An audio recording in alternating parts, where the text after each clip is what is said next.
right now I'm just going to talk about the practice and the consciousness of unconditional love. So in my life, I personally practice the unconditional love in spirit, kindness, and peace among all beings. Like, no matter what someone's done, no matter where they've been, no matter who they are, to love them unconditionally. And it's based on what Jesus says: love the Lord thy God with all your heart, strength, mind, and soul, and love thy neighbour as yourself. So, like, when you realize, like, it's the love of God within you and you for God, that's constant transaction, a constant refilling and emptying of your own self, denying yourself and carrying your own cross, as Jesus died for all sins and all people. So when you love thy neighbour, you're coming from a place of that unconditional love, that surrender to God. So, like, I practice unconditional love, whether it's romantic or friendship or even with people like I don't like. Even the people I don't like, I mean, like, people that I never like call a friend or a lover or such, but people that have done wrong, like serious wrong and stuff, but still not using my energy to send more hate towards them, but a loving forgiveness and unconditional grace. I'm not saying that they'll get away with it or they won't be punished, but I can still send that frequency out, so the possibility of them at least maybe having a good moment or two more in their life is possible. So I practice unconditional love with my friends as well, because no matter what they may have done, bad or good, or who they are, what they look like, or what impact they have on my credibility or sociability in society and stuff like that, I love them unconditionally because I love them unconditionally, because I'm practicing not judging anything about a person, but seeing the truth and the soul that God created in the beginning.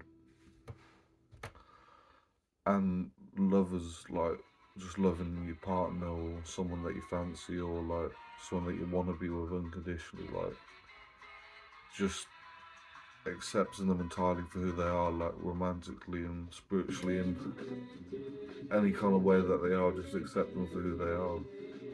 Which is why I probably don't get a lot of attention that way, because I just don't play games and I don't like treat people bad and stuff or talk to them bad.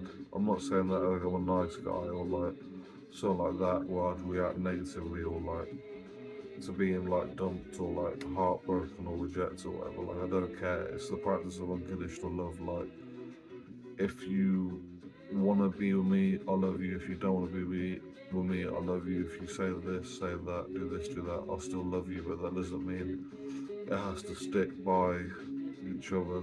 We have to stick by each other or not. Whether like you end up having 5 wives or 5 husbands or something, like, or 100 husbands, a million husbands, millions of wives, whatever, like loving them regardless. Like, people try and get all sticky and like weird about it, like a man is doing this, there's so many men have done this to this many women, this man is doing this to so many girls. Like, you have to remember, like,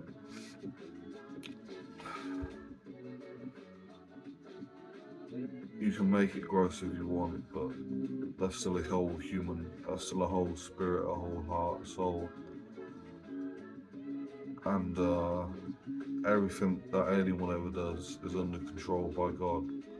When you keep that in mind, you can recognize that, like, everything is under control. Like, the Bhagavad Gita, it says the Supreme Lord Krishna controls everything with the Ishvara principle. Like, Ishvara means controller and controls everything. So if everything is under control, even when it seems out of control, and you feel the notion to judge or hate, remember that God is the one doing that. That goes for me, that goes for you, it goes to anybody. I don't know. I'm not God, so I can't say personally why God allows and does certain things. But only He knows. Only she knows. But I love God unconditionally with my whole heart and spirit and soul, regardless. And then I bring that to bring that to other people. So I've just been smoking. Like they still love me unconditionally for coughing. But either way, someone's alive, someone's dead in the coffin. I love them unconditionally. My biological dad passed away when I was 6 months old. So I've always had that notion that death is a thing since I was like a baby and became conscious and aware and stuff. So to accept someone in life is to accept them in death also. But I love my dad even though I don't know him at all. I still love the fact that he was my dad. And that's unconditional love right there. I was taught that since the very beginning. I'm practicing it ever since. It's like Jesus' mum, when she watched Jesus get crucified, had to hold a presence of unconditional love and not see Jesus as any less than who he was. So he had that ability to resurrect and ascend, etc. It's not necessarily a holy thing to love unconditionally. Like, like there's that person that went and hurt a bunch of people, and you see mugshots of them. Don't send more hate because the thing is, right, our thoughts are so powerful. Even if they're not powerful, it leads to nothing. But still, in this illusion, it has an effect that they would be powerful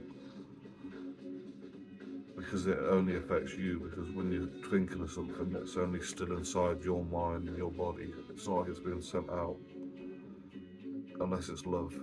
When it's hate, it draws in and more into the body. When it's love, it sends more out to the universe. The universe, because the universe is created by God for unconditional love. The fact that there is unconditional love shows that God is unconditional love, and that's what I practice because I feel like that's what God was trying to teach us. Peace.